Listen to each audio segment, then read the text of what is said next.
Good morning, all of you. Welcome to your SST class. And students, today I am continuing your chapter 6, that is manufacturing industry. And today's my topic is factors influencing the location of an industry. Under this topic, we have to be learn that which factors are here, those affect the location of an industry. Means where we have to establish a industry, किन areas में हम एक industry को establish करना चाहेंगे. The one major thing you have to be keep in mind that every person locate the industry in that area where he can do the production at minimum investment, with minimum investment. जो minimum investment के साथ हम जहाँ पर production कर सकते हैं, हम वहीं पर अपनी इंडस्ट्री को लोकेट करने की कोशिश करते हैं. Each industry has different needs related to its raw material, power, transportation, capital, manufacturing process. हर इंडस्ट्री की अपनी डिफरेंट नीड्स होती हैं हर प्रोसेस को लेकर. हर इंडस्ट्री को क्या क्या चाहिए, रॉ मटेरियल चाहिए, पावर चाहिए, transportation, capital, manufacturing process, skilled personnel including distance to the trading centre. ठीक है, ये हर एक इंडस्ट्री को चाहिए. Hence the location of an industry depend on those factors which have a bearing on its efficient running and profitably both. यही बताया मैंने आपको कि हम कहाँ इंडस्ट्री लोकेट करेंगे, जहाँ पर हमें प्रॉफिट हो, जहाँ पर हमें ये सभी फैक्टर एफिशिएंट रनिंग के साथ मिल जाए. ठीक है, इंडस्ट्री के लिए वही प्लेस इजी रहता है जहाँ पर हमें इजी रिसोर्सेज मिल जाएं. स्किल पर्सन जो लेबर है वो भी स्किलफुल और इजीली और चीप क्वांटिटी में मिले. ठीक है, कम से कम पैसे में हम ज़्यादा से ज़्यादा प्रॉफिट ले सकें. That locations, that factors are really good for locating an industry. Okay, so we classified the factors, those are affecting the location of an industry into two groups. हमने उसको two parts में divide किया है.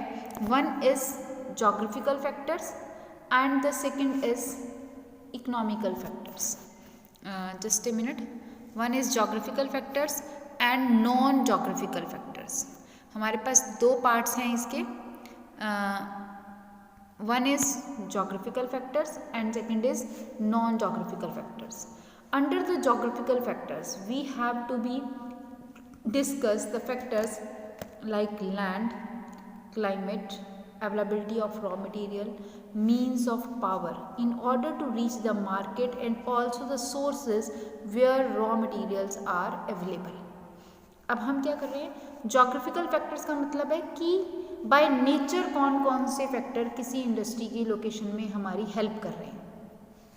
तो by nature कौन कौन से होंगे, लैंड, इंडस्ट्री को जितनी जैसी लैंड चाहिए, whether it is there. Climate कैसा चाहिए इंडस्ट्री को. कुछ इंडस्ट्रीज़ होती हैं जो हॉट वेदर क्लाइमेट में भी वर्क करती हैं और कुछ इंडस्ट्रीज़ होती हैं जो जिनको वर्क करने के लिए टेम्परेचर ना ज़्यादा गर्म ना ज़्यादा ठंडा चाहिए. ठीक है, तो क्लाइमेट वेरी करता है इंडस्ट्री टू इंडस्ट्री. इसके साथ सेकंड मेजर इंपॉर्टेंट है अवेलेबिलिटी ऑफ रॉ मटेरियल. अगर किसी एरिया में हमें जो इंडस्ट्री के लिए रिक्वायर्ड रॉ मटेरियल है वो नहीं मिलता तो हम वहाँ पर इंडस्ट्री लोकेट नहीं करेंगे. क्यों? क्योंकि रॉ मटेरियल को दूसरी जगह से लाना क्या हो जाता है, कॉस्टली हो जाता है. ठीक है, तो मीन्स ऑफ पावर और ट्रांसपोर्टेशन भी ज़रूरी है. अगर हमारे पास मीन्स ऑफ पावर नहीं होंगे, बिना बिजली बिना इलेक्ट्रिसिटी के हम इंडस्ट्री रन नहीं कर सकते. And transportation facilities are also, but transportation is not a geographical factor. Transportation जो है वो एक जोग्राफिकल फैक्टर नहीं है. ठीक है, तो अब जोग्राफिकल फैक्टर में land, climate, availability of raw material, means of power in order to reach the market and also secure where raw materials are available. ठीक है, तो जहाँ पर इंडस्ट्री लोकेट होगी, क्लाइमेट. जैसे एग्जांपल मैं दे सकती हूँ, जैसे हमारे पास कॉटन एंड टेक्सटाइल इंडस्ट्री है, that is always located in hot and humid climate. Hot और ह्यूमिड क्लाइमेट में होता है वहाँ पर, क्योंकि जो ड्राई क्लाइमेट है वो धागे के लिए परफेक्ट नहीं है. धागा जल्दी टूटता है ड्राई क्लाइमेट में. तो इसलिए जो मैक्सिमम हमारी कॉटन एंड टेक्सटाइल इंडस्ट्री है वो कहाँ अवेलेबल है, गुजरात और मध्य प्रदेश, महाराष्ट्र में, मुंबई के आसपास. वाई? क्योंकि वहाँ का क्लाइमेट वेट है. और दूसरी बात, वो कॉटन ग्रोइंग एरियाज है. कॉटन ब्लैक सॉइल में होती है और वहीं पर होती है, इसलिए वहाँ पर हमें रॉ मटेरियल भी इजीली मिल जाता है। लैंड प्लेन एरिया है, इजीली इंडस्ट्रीज लोकेट कर सकते हैं। तो all these factor affecting the location of an industry. Now come on the non geographical factors. If we have to be talking about the non-geographical factors, then there is government policies, capital means money, management, labor, developed means of transport and insurance, and above all personal preference owners of the industry. अब non geographical factor जो nature से अलग factors हैं जो किसी भी industry की location को इफ़ेक्ट करते हैं, इसमें सबसे पहले क्या आता है, गवर्नमेंट पॉलिसीज़. बच्चे here you have a picture also, आपके पास एक पिक्चर दी हुई है, just see here, this is the industrial location. Industrial location को कौन कौन से फैक्टर इफेक्ट कर रहे हैं, ये market, climate, infrastructure, power, capital, raw material, this is labour and government policies. ठीक है, तो ये चीज़ें हमें इफ़ेक्ट कर रही हैं. अब उसमें गवर्नमेंट पॉलिसीज़ क्या रोल प्ले कर रही हैं. बच्चे देखो, गवर्नमेंट पॉलिसीज़ जैसे कुछ एरियाज़ जो कम डेवलप्ड हैं, गवर्नमेंट उन एरियाज़ को डेवलप्ड करने के लिए क्या करती है, उन एरियाज़ में लैंड को सस्ता कर देती है, टैक्स फ्री कर देती है उन एरियाज़ को, ताकि ज़्यादा से ज़्यादा लोग उन एरियाज़ में आके अपनी इंडस्ट्रीज़ को लोकेट करने के लिए प्लान करें. ठीक है, जब ज़्यादा से ज़्यादा लोग आकर उस इंडस्ट्रीज़ में लोकेट करने को प्लान करेंगे तो वो एरियाज़ ऑटोमेटिकली डेवलप्ड हो जाएंगे और वहाँ पर बहुत सारी चीज़ें, फैसिलिटीज़ ऑटोमेटिकली आ जाएंगी. तो एरिया को इन्हांस करने के लिए गवर्नमेंट जब कुछ पॉलिसीज़ बनाती है तो वहाँ पर इंडस्ट्रीज़ आनी स्टार्ट हो जाती हैं, लोकेट होनी स्टार्ट हो जाती हैं. So this is also important. तो गवर्नमेंट पॉलिसीज़ इम्पॉर्टेंट हैं किसी भी एरिया में इंडस्ट्रीज़ को इस्टेब्लिश करने में. ठीक है, उसके बाद नेक्स्ट हमारे पास जाता है कैपिटल. कैपिटल पैसा. अगर हमारे पास पैसा नहीं होगा, जितना रिक्वायर्ड है इंडस्ट्री को इस्टेब्लिश करने के लिए, उतनी मनी नहीं होगी तो हम इंडस्ट्रीज़ को लोकेट नहीं कर सकते. तो second is capital. Then management. Management कैसी है, if the persons are able to manage the industry then they have to be opened it, otherwise not. Labor, yes, labor is very much important because any industry is run with the help of labor only. Then which type of labor we have to be required, we required skilled, जिसको काम आता है, and cheap, जो कम wages पर काम करने के लिए रेडी हो जाए. तो जिन एरियाज़ में लेबर ईजिली अवेलेबल होती है, इंडस्ट्रीज़ वहाँ लोकेट हो जाती हैं. ठीक है, next is develop means of transport and insurance. This is very much important. अगर हमारे पास मीन्स ऑफ ट्रांसपोर्ट नहीं होंगे, रोडवेज़ नहीं है, रेलवेज़ नहीं है, वाटर ट्रांसपोर्ट अवेलेबल नहीं है, तो क्या होगा, इंडस्ट्रीज़ इस्टेब्लिश नहीं हो पाएंगी. क्यों, क्योंकि सामान को लाने और ले जाने के लिए, रॉ मटेरियल लाने और फिनिश गुड ले जाने के लिए हमें ट्रांसपोर्टेशन चाहिए है. इंश्योरेंस भी सेम, इंश्योरेंस चाहिए, बैंक चाहिए आसपास. इंडस्ट्रीज़ कैसे मनी को कैसे डील करेंगे, with the help of insurance और banking facilities also required. So all these are the non geographical factors that affect the location of an industry. Now come on the next. Here industries tend to be located in places favorable factor overweight the unfavorable factors. देखिए, ध्यान से पढ़ना है आपने. वो क्या कह रहा है कि industries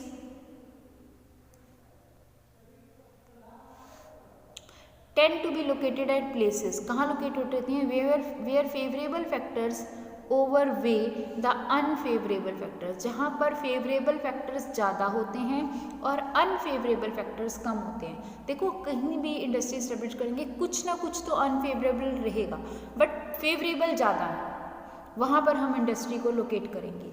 we have learn that industry needs sound infrastructure. हमें एक साउंड यानी कि एक स्ट्रॉन्ग इंफ्रास्ट्रक्चर चाहिए. Well developed means of transport, strong financial banking, wider market and favourable government policies. If we have these type of things, then the industries automatically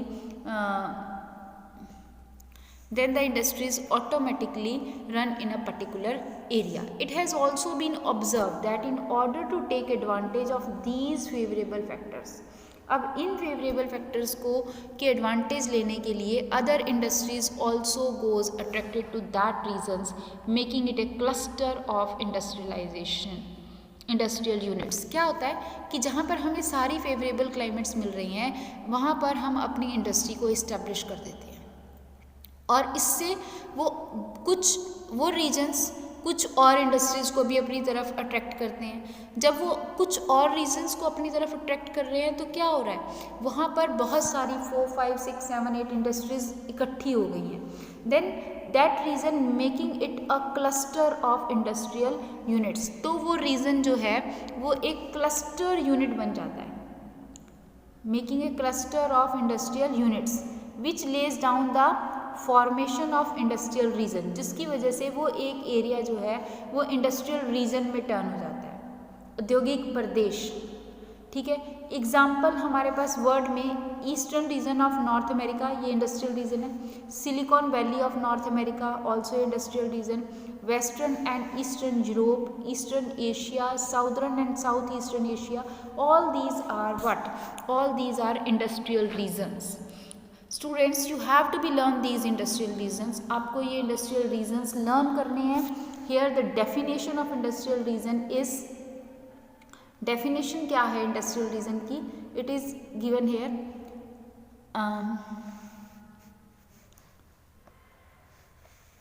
when the industries get attracted to the region, making it a cluster of industrial units which lays down the formation of industrial region, जहाँ पर हमें सभी advantage मिलते हैं। we can say the region where we have lot of industries, that is known as industrial region, जहाँ पर बहुत सारी इंडस्ट्रीज क्लस्टर हो गई हैं, cluster of industrial region, industries is known as industrial region. Okay, now come on the next, that are the industrial region of India. ये India के industrial region है। Now I am telling, sorry world के, now I am telling you about the industrial region of India. India के कुछ well known industrial regions हैं। Mumbai Pune region, Hugli region, Bengaluru Tamil Nadu region, Gujarat Ahmedabad सूरत reason, Chota Nagpur region, Gurgaon Delhi Meerut region, Visakhapatnam region, Kollam Thiruvananthapuram region. ठीक है, तो ये India के industrial famous industrial regions हैं। Okay, now come on the some major industries of the world. Under this topic we have to be learn about the major industries of the world की major industries को पढ़ेंगे। In it we have to be learn about iron and steel industry and also about cotton and textile industry. तो let us start with iron and steel industry. This is the backbone of the modern civilizations. ये modern civilization की backbone है। We can say that the many industries are depend on this industry and this is a basic industry or a key industry. ये basic industry है that provide raw material to the other industries. जो इसका finish good है वो क्या है, raw material है other industries के लिए. That's why it is a basic industry. Okay, let us read it. Provide industrial base or the manufacture of many other industrial products and thus it is known as basic industry. Iron ore occurs in abundance in many parts of the world. It is estimated that 65% chemical machines and utensils are made of steel. ये estimated है कि 65% machines और utensils जो है वो steel के बनते हैं। And the iron and steel industry is widely distributed in the world. ये industry एक लार्ज स्केल पर पूरे वर्ल्ड में डिस्ट्रीब्यूटेड है। It is in USA, Alabama, Atlantic coast, Great Lakes region and the main procedure. In Europe it is well distributed in France, Germany, Italy, western Europe, UK and Ural mountainous region. इन areas में iron and steel industry large scale पर located है। ठीक है, और on an average हम चलें तो ये एक बेसिक इंडस्ट्री है। It is the backbone of the modern civilization और we can say that the modern civilization is based on iron and steel industry. ठीक है, now come on the art of manufacturing iron and steel. बहुत important है। Art, आपको पता है Indians have also learn this art,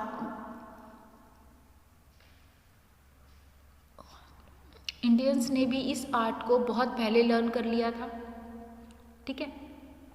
तो iron से steel बनाने का आर्ट जो है वो बहुत पुराना है, thousands of years before the Christ. The art of manufacturing iron and steel is believed to be known to India over 1000 years before the Christ, and the rust free iron pillar eight